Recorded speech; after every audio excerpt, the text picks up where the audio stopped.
The void of space stretched endlessly, silent and cold.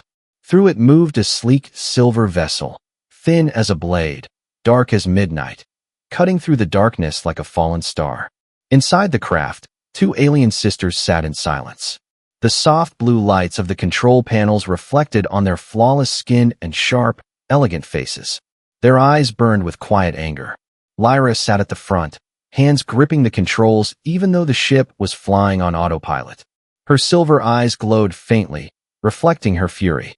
Behind her sat Seren, calm and composed, though her heart felt heavy. Neither spoke. The silence between them carried 1,000 unspoken words. They had been exiled, stripped of their status, their home, their future.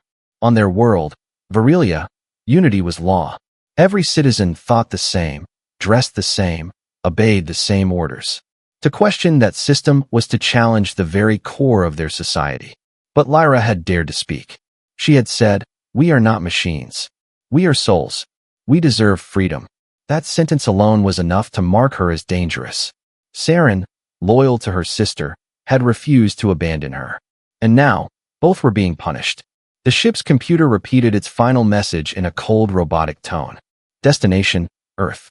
Primitive species detected. Mission, lifelong exile. Lyra slammed her fist against the metal wall. Primitive?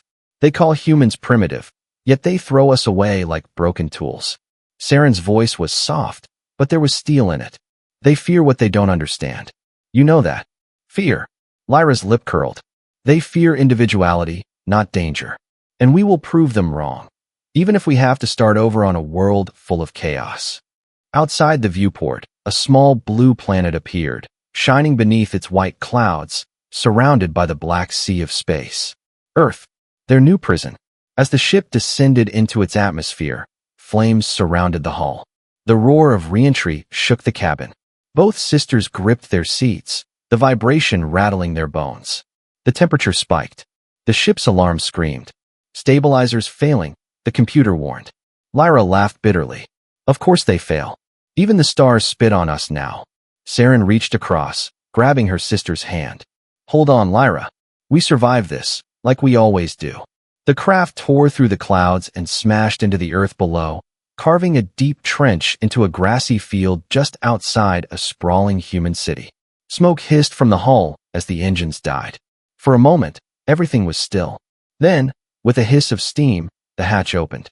Sunlight poured into the dark cabin, blinding them. They stepped out slowly, side by side, their tall figures gleaming in silver bodysuits that hugged their slender forms. Their bald heads reflected the golden light of dawn. A crowd had gathered. Humans, hundreds of them, staring in disbelief. Some screamed, some ran, some held up small devices to record what they saw. Lyra frowned in disgust. Pathetic. They gawk like children. Careful, Seren murmured. We're strangers here. We must appear peaceful. Lyra forced a tight smile, but her jaw trembled with frustration. Peaceful? We are warriors of Virelia, not beggars. The ground rumbled as a convoy of military trucks arrived. Soldiers poured out, forming a perimeter around the crash site. A tall man in a dark uniform stepped forward. His name tag read General Mason Hale. He looked nervous, his voice shaking slightly. I am General Hale of the United Earth Defense Council. We come in peace. Welcome to Earth. Seren bowed her head politely. I am Seren. This is my sister, Lyra. We did not come by choice, but perhaps we were meant to. Lyra stayed silent, glaring at the armed men surrounding them. She could smell the fear and curiosity in the air, a mix of tension and wonder. General Hale gestured toward the waiting vehicles. We'd like to take you somewhere safe. You can rest there. We have questions, and I'm sure you have many as well. Seren gave a small nod. Very well. We'll cooperate.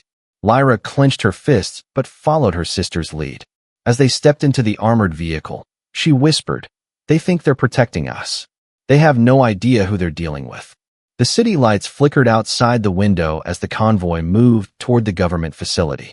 Humans on the sidewalks stared and pointed at the passing vehicles, unaware that the two alien passengers inside carried ideas powerful enough to shake entire civilizations. Seren turned her gaze toward the stars fading above the horizon and whispered to herself, Perhaps exile isn't the end. Perhaps it's the beginning. Beside her, Lyra stayed silent, her mind burning with anger and curiosity. They had lost their home, but something inside her whispered that this strange, wild world might offer them more than punishment. It might offer them freedom. And maybe, though she didn't know it yet, something far greater. Something called love. The white lights of the human base burned harsh and cold. Lyra squinted as she and Seren were led down a narrow corridor lined with glass panels and armed guards. Every camera turned toward them, every soldier whispered. They were being studied like rare animals. Seren's calm voice broke the tension. Do they always live surrounded by walls and weapons? Lyra glanced around. Maybe that's how they survive. Fear is their armor.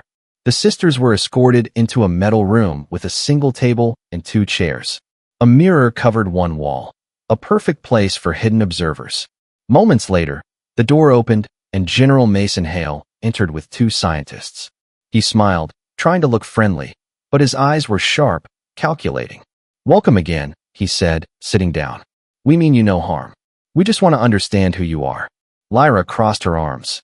You want to understand us the way a hunter studies his prey. Seren touched her sister's hand softly. We will answer what we can, General. But understand this, we were not sent here by choice. Hale nodded slowly. Your ship broadcast a distress signal before crashing. It said you were exiled. Is that true? Lyra's jaw tightened. Yes. Our people value control above life itself. They see free thought as poison. Seren added quietly. We believed individuality could make us stronger. They disagreed. The scientists exchanged glances, whispering to each other. Hale leaned forward. And what do you plan to do here on Earth? Lyra hesitated. For once, she had no answer. We don't know. Our home is gone. Our purpose, uncertain. Hale nodded again, as if he expected that. Then for now, you'll stay here, as our guests. You'll be given food, shelter, and time to adjust. The word guests sounded polite, but the locked steel door that followed told another story. When they were finally alone, Lyra stood by the window, watching soldiers move outside like ants. Guests, she muttered bitterly. More like prisoners. Seren sat on her bunk, thoughtful. Maybe they don't know how else to treat the unknown. On Virelia, we feared difference too. Lyra turned. Don't compare us to them. Seren looked up, her golden eyes glowing softly. Then prove we're better. We're free now, Lyra. Let's not repeat their mistakes. For a moment, silence fell between them. Outside, thunder rolled over the city, lightning flashing against the glass. That night, Lyra couldn't sleep. She walked to the edge of her room, staring through the reinforced window at the human city beyond the walls, glowing, alive, chaotic. Cars moved like glowing insects. Music drifted through the air. People laughed beneath neon signs. For the first time, she felt something strange stir in her chest. Not anger, not fear, but curiosity. What kind of creatures built this noisy, beautiful mess of a world? The next morning, the sisters were taken to an observation hall. Scientists showed them screens filled with images, oceans, deserts, animals, cities. Seren's eyes lit up as she watched. They may be primitive, she whispered, but their creativity, it's limitless. Lyra frowned but said nothing. Later that day, they were given plain human clothing and allowed to walk through a controlled section of the facility. Everywhere they went, people stared, soldiers, doctors, workers. Some looked afraid. Others simply looked amazed. As they passed, a young guard muttered under his breath, "They don't even look alien. They look human." Lyra stopped, meeting his gaze. "Perhaps your kind and mine aren't so different after all," she said softly, before walking on. That night, as rain pattered against the windows, Seren sat beside her sister on the narrow bed. "Do you think we'll ever be free again?" she asked quietly. Lyra looked out at the city lights, her reflection blending with the stars. Free? Maybe.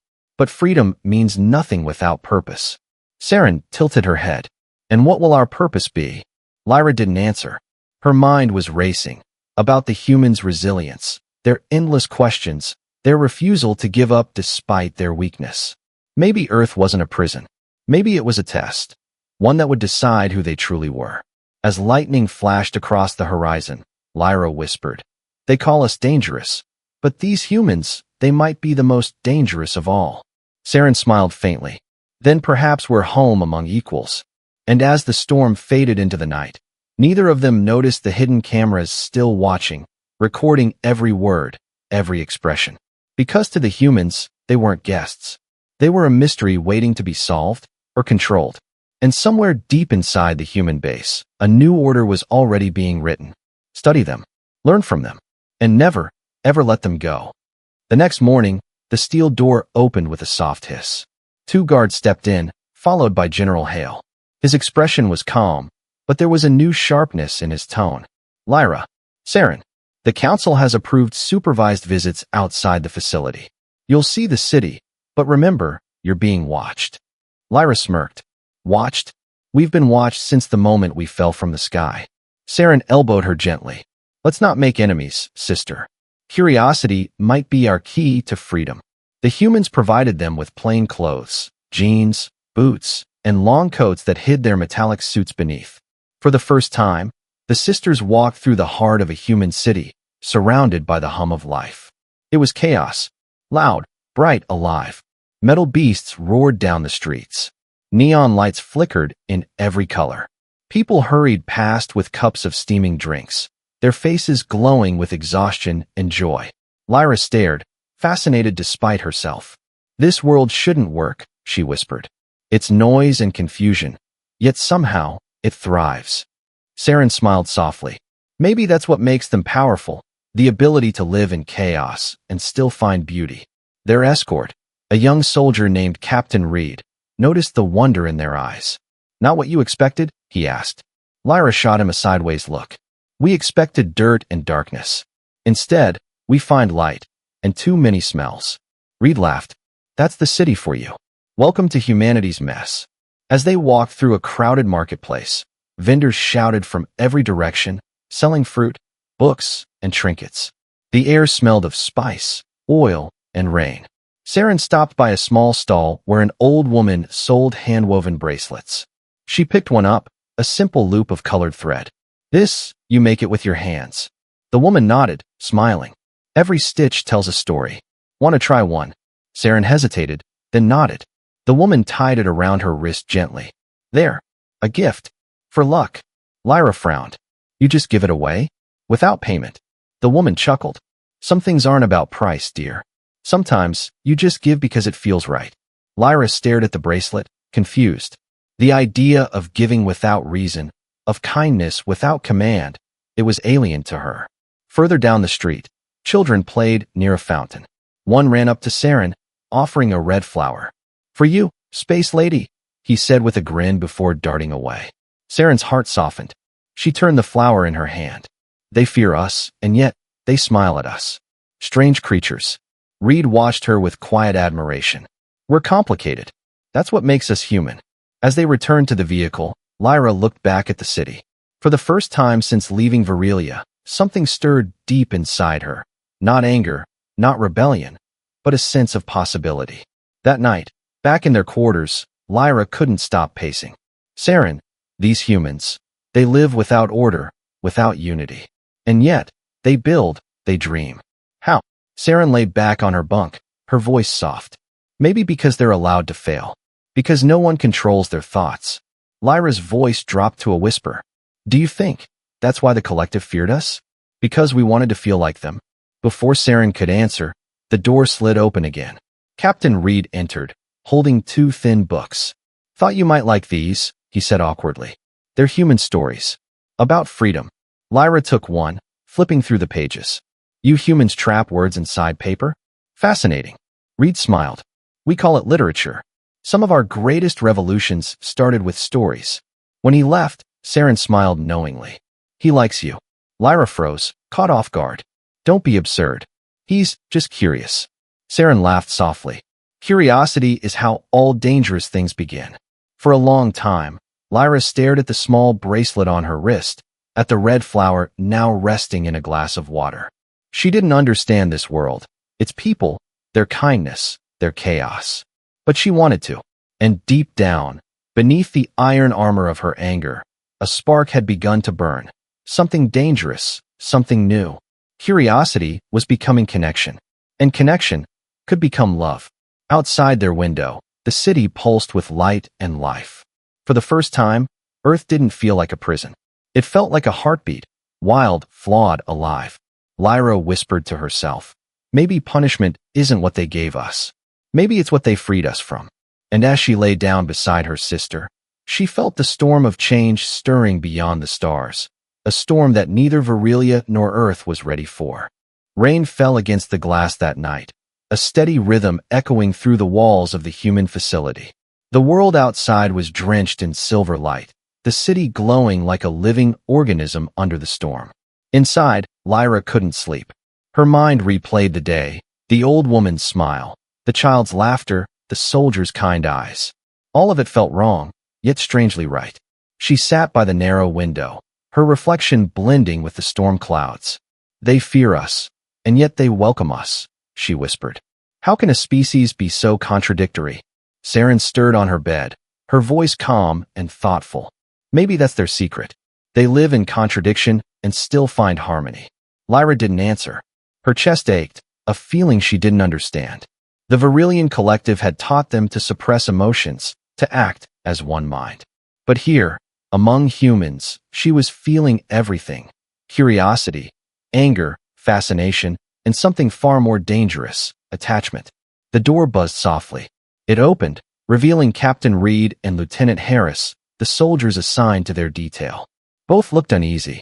Reed's blue eyes held something warmer than duty, but he tried to mask it behind formality. General Hale approved a night visit, Reed said. You too wanted to see the human night sky, didn't you? Seren smiled gently. Yes.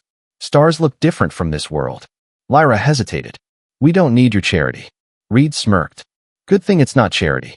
It's curiosity, mutual curiosity. Minutes later, they stood on the facility's rooftop, the city stretching endlessly below. The storm had eased, and clouds drifted like ghosts across the moon. Seren leaned against the railing, eyes wide. They have so much light, even at night. It's beautiful. Harris nodded, his voice soft. We light the dark because we're afraid of it. Maybe that's why humans keep surviving. Lyra watched him for a moment, then looked to Reed. Your world burns too fast. You destroy, rebuild, destroy again. Reed smiled faintly. And still, we rise. That's what humans do. A gust of wind swept through. For a moment, everything was quiet, just four figures standing under an alien sky, belonging nowhere, yet connected by something invisible. Seren broke the silence. Tell us, Captain, why do your people fight so much? Reed shrugged. Because we care too much. About freedom. About love. About things that matter. The word love hung in the air. Lyra frowned. Love. We heard that word before. Humans talk about it like it's a weapon and a cure. Reed's eyes met hers. Maybe it's both. That look, steady, unafraid, made something inside her twist painfully. She turned away, but her pulse quickened. When they finally returned to their quarters, the silence between the sisters felt heavier than ever. Seren sat on her bed, lost in thought. They're different, Lyra. But there's something pure about them. Lyra scoffed. Pure? They're impulsive, chaotic, self-destructive. Yet they live with emotion instead of denying it. Don't you envy that, even a little? Seren asked softly. Lyra opened her mouth to argue, but the words didn't come. Later that night, thunder rolled across the sky again. Lyra found herself pacing restlessly. The air felt charged, her thoughts tangled. She stopped only when the door slid open quietly. Captain Reed stood there, soaked from the rain. I couldn't sleep either, he said, his tone almost shy. Lyra stared at him, torn between anger and curiosity. You risk punishment coming here. He smiled faintly. Some things are worth the risk. They stood in silence for a long moment, the storm's distant rumble filling the space between them. Reed's gaze softened. When I first saw your ship fall, I thought you'd destroy us. Now I'm not so sure who's teaching who. Lyra's voice dropped to a whisper. You shouldn't say things like that, human. Why not? He asked gently. Maybe the universe sent you here for a reason. She didn't reply. Instead, she looked into his eyes, deep, uncertain, but full of life. And for the first time since leaving Virelia, she felt seen. Reed took a slow step back, sensing her inner storm. Good night, Lyra, he said softly before turning away. When the door closed, Lyra pressed her hand against her chest. Her heart, the one thing her people claimed emotion could not touch, was beating faster than it ever had before. Across the room, Seren watched quietly, her own thoughts far away. She thought of Harris, of his calm voice and curious questions. She too felt the strange pull growing stronger each day. That night, as the rain whispered against the glass, the sisters finally understood something terrifying. The humans were changing them. And the change felt beautiful. Neither of them knew that deep beneath the facility, alarms had already begun to blink red. A transmission had been intercepted from Virelia. Their people had found them. And love was about to become a battlefield. Morning came, but peace did not. The sunlight over the city looked warm and golden, yet inside the human facility, tension hummed like an unseen storm. Lyra and Seren had spent the night in uneasy silence. They both felt it. Something had changed. The air itself seemed heavier, as if the universe had taken a deep breath and was waiting for what came next. Lyra stood at the window, staring at the skyline. "They're hiding something," she muttered. "The guards, the scientists, their movements are different." Even Hale's tone. Seren glanced up from the table where she was studying one of the human data tablets. "You think they've discovered something?" "I think they know someone's coming," Lyra replied, her voice cold and sharp. "Our people never forget, and they never forgive." Before Seren could answer, the door opened. General Hale entered with Captain Reed and Lieutenant Harris at his side. His expression was grim. "Your homeworld has sent a transmission," Hale said without preamble. "They've demanded your return." Lyra's eyes narrowed. "Return? After exiling us?" Hale nodded. "They claim you are dangerous, that your presence here will corrupt humanity's development. They gave us 24 hours to hand you over." Seren rose from her seat slowly. "And if you refuse?" The general's jaw tightened. "They threatened orbital strikes." For a moment, no one spoke. The silence was suffocating. Lyra's voice came out low and steady. "Then you know what must happen." Reed looked between them. "You're saying they'll attack Earth?" "For two people." Lyra turned to him, her silver eyes blazing. "Not for two people, for what we represent. Freedom, individuality, ideas that terrify them." Seren stepped closer to Hale. "General, you must evacuate your cities. Virelia doesn't bluff." Hale frowned. "Evacuate 8 million civilians? That's impossible." Lyra's hand slammed against the metal wall. "Then they'll die." Reed placed a steady hand on her shoulder, his voice firm but gentle. "Then help us. Tell us what we're up against." Lyra stared at him for a long moment. The soldier who had become something far more than an enemy. She sighed, the fight leaving her voice. "They'll come with plasma ships. Fast, silent, efficient. They won't negotiate. They'll erase you to erase us." Seren added quietly. "But they underestimate humans. You adapt. You fight when logic says surrender." Hale exchanged a glance with his men. "Then maybe it's time they learn what humanity truly is." That night, the base transformed. Alarms blared, soldiers ran through the corridors, and engineers armed defense systems that had never been tested. Lyra and Seren stood beside the humans, working side by side, alien technology merging with human instinct. Reed wiped sweat from his brow as he connected an alien core to a human power grid. "Never thought I'd be building weapons with someone from another world." Lyra smirked. "Never thought I'd find someone worth fighting for." Across the hangar, Harris and Seren worked in silence, their movements perfectly in sync. When Harris looked up, their eyes met, a soft glance that spoke more than words ever could. By midnight, the first Virelian ships appeared on radar, black specks descending through the clouds like a rain of knives. Lyra stood at the viewing platform, fists clenched. "They came faster than I thought." Reed joined her, loading his weapon. "Then we fight faster." The sound of thunder rolled through the night, not from the sky, but from engines, weapons, and fear. As soldiers scrambled into positions, Seren turned to her sister. "Lyra, do you ever regret it?" "Defying them." Lyra shook her head slowly. "No. For the first time in my life, I feel alive. I won't bow again. Not to them. Not to anyone." Seren's lips curved into a faint smile. "Then let's show them what freedom looks like." The first explosion tore through the air, lighting up the clouds in violent orange. The invasion had begun. Reed and Lyra ran side by side through smoke and debris, shouting commands, pulling soldiers to cover. She moved like lightning, her alien reflexes slicing through the chaos. He followed her without hesitation, as if they'd fought together for years. At one point, A plasma beam cut through a nearby wall, showering them with sparks. Reed grabbed Lyra, pulling her down. She landed against him, heart pounding. Their eyes met. Danger and desire tangled in the same breath. "Still think humans are primitive?" he shouted over the noise. Lyra grinned, wild and fierce. "No, I think you're magnificent." Across the base, Seren and Harris fought together against the incoming drones. Each motion was pure instinct, her precision, his courage. When Harris was thrown backward by an explosion, Seren rushed to him, pulling him to safety. He coughed, blood on his lip, and managed a weak smile. "You aliens sure know how to make a mess." Seren laughed softly, her hands glowing faintly as she healed his wound with alien tech. "You humans do the same, just louder." Outside, the sky was burning. Virelian warships descended like angry gods. But Earth did not kneel. And for the first time in the long history of two worlds, humans and aliens stood together, not as captors or enemies, but as something greater. The war had begun, and so had something far more powerful. Love, hope, defiance, all beating together in one unstoppable rhythm, the heartbeat of humanity. The night sky was no longer black, it was alive with flame. Bolts of blue plasma streaked through the clouds as Virelian warships descended like a storm of metal angels, their hulls glowing with eerie light.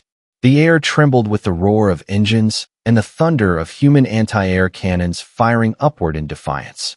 Lyra stood on the command deck, her eyes blazing with fury. They came sooner than expected. General Hale barked orders into his headset. "All units to defensive positions. Shield generators online." Lyra turned to him. "Your weapons won't hold them back. Not for long." "Then we make it count," Hale said firmly. "You two wanted freedom. Now help us fight for it." Seren was already at the central console, linking her wrist device to the base's power grid. Holographic symbols flickered across her forearms as she worked. "I can enhance your shields using Virelian tech," she said, her voice calm despite the chaos. "But it will drain me quickly." Reed placed a hand on her shoulder. "Do it. We'll keep you safe." Lyra stepped beside him, smirking slightly. "You humans keep saying that. Yet it's us who always save you." Reed laughed under his breath. "Then let's save each other." Outside, the first Virelian ships opened fire. Plasma bursts struck the city, turning buildings into firestorms. The facility shook as explosions rippled through the outer walls. Lyra sprinted to the defense bay. "Activate ground cannons. Target their propulsion systems. Aim low, not high." Human soldiers hesitated, then obeyed. Her commands cut through panic like a blade. When the first Virelian cruiser crashed into the sea in a column of steam, cheers erupted across the comms. Seren's fingers moved faster, energy arcing around her. "Shields holding at 60%, she shouted. "But they're adapting. Their frequencies are shifting." "Then shift faster," Lyra yelled back, firing a pulse rifle through the cracked glass toward a descending drone. The blast ripped the machine apart, showering sparks across the corridor. Reed rushed to her side, breathing hard. "You're insane." Lyra smirked. "You're welcome." Another explosion rocked the base, throwing them both to the floor. The lights flickered, then died. The world went dark except for the crimson emergency glow. "Power loss," Seren cried. "They've hit the main reactor." Hale's voice came through the comm. "Fall back to subdeck 7. We regroup there." Lyra grabbed Reed's arm and pulled him through the smoke-filled corridor. All around them, alarms blared and the smell of burning metal filled the air. They passed wounded soldiers, medics shouting, sparks raining down like embers. They reached the lower deck, where Seren was already working on a portable console, Harris guarding her with rifle in hand. His uniform was scorched, his face streaked with ash, but his eyes burned with determination. "Status," Lyra demanded. Seren looked up. "I can overload the shield generator and create a short-range EMP. It will knock out every Virelian craft within 2 kilometers." Reed frowned. "Overload? You'll kill yourself." Seren smiled faintly. "Not if I calculate correctly." Lyra stepped forward. "Then I'll help you. We'll do it together." Seren shook her head. "No. You lead them. You protect the humans. That's what you're good at." Lyra froze, torn between pride and fear.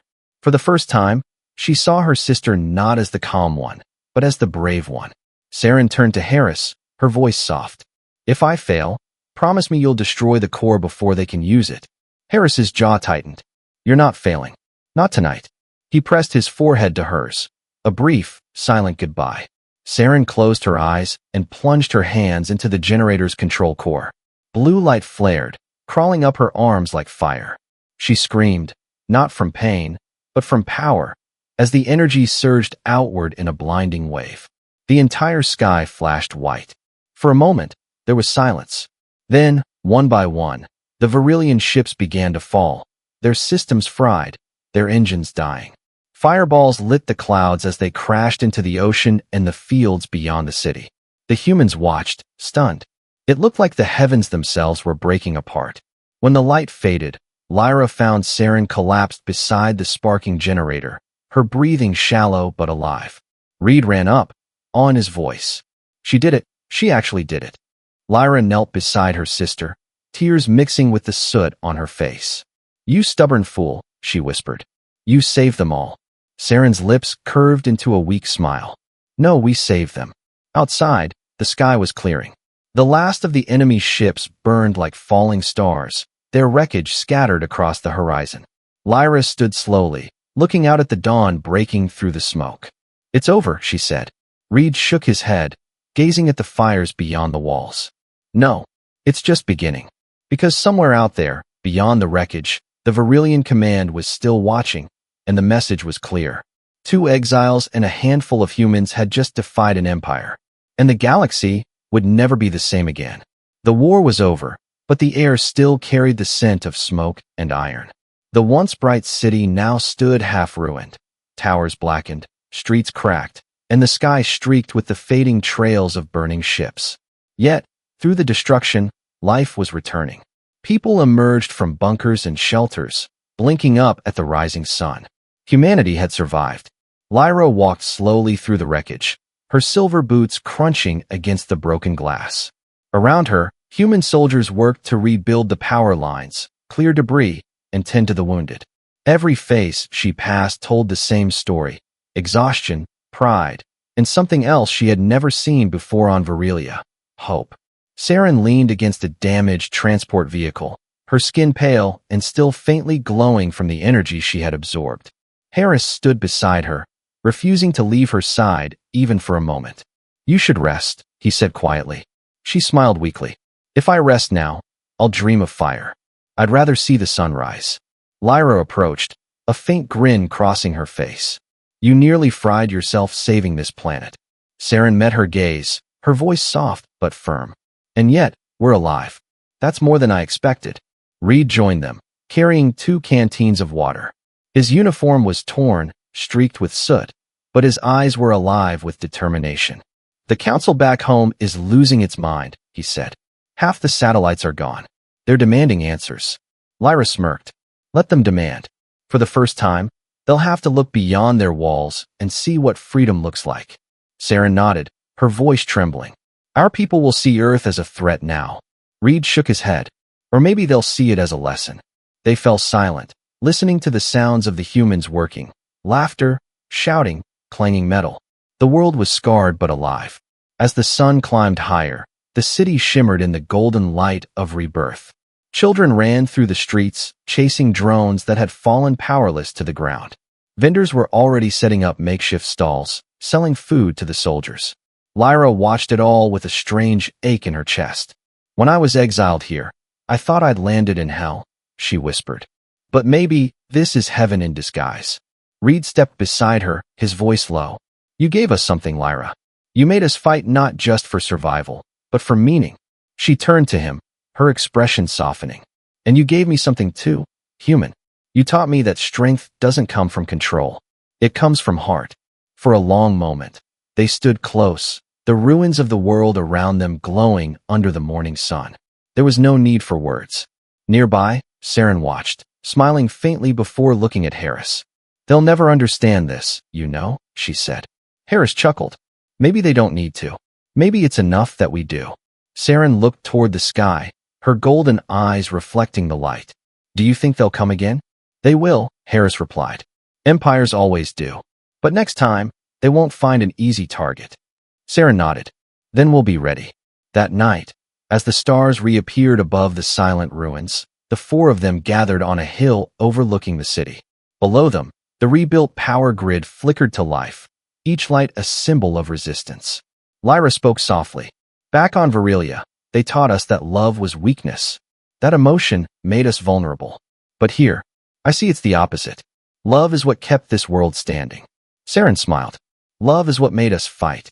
Reed looked out across the horizon, his hand brushing against Lyra's. And maybe love is what will build what comes next. The night air was still, filled only with the hum of distant generators and the quiet songs of survivors. Seren took a deep breath and whispered, "We were punished for wanting freedom. But maybe the universe sent us here to learn what it truly means." Lyra nodded, her eyes lifting toward the constellations that once marked her prison and now marked her home. "Let them watch us," she said fiercely. "Let them see what we've become." Above them, the stars seemed to burn a little brighter, no longer symbols of exile, but of possibility. The sisters stood side by side, their hands clasped with the humans who had once been their captors and were now their family. Two alien exiles, two human soldiers, for hearts bound by one truth. Humanity was no longer alone in the stars, and neither were they. As dawn painted the horizon in gold, Lyra whispered the words that would echo through the ages. From ashes, we built freedom. From fear, we learned love. And from exile, we found home.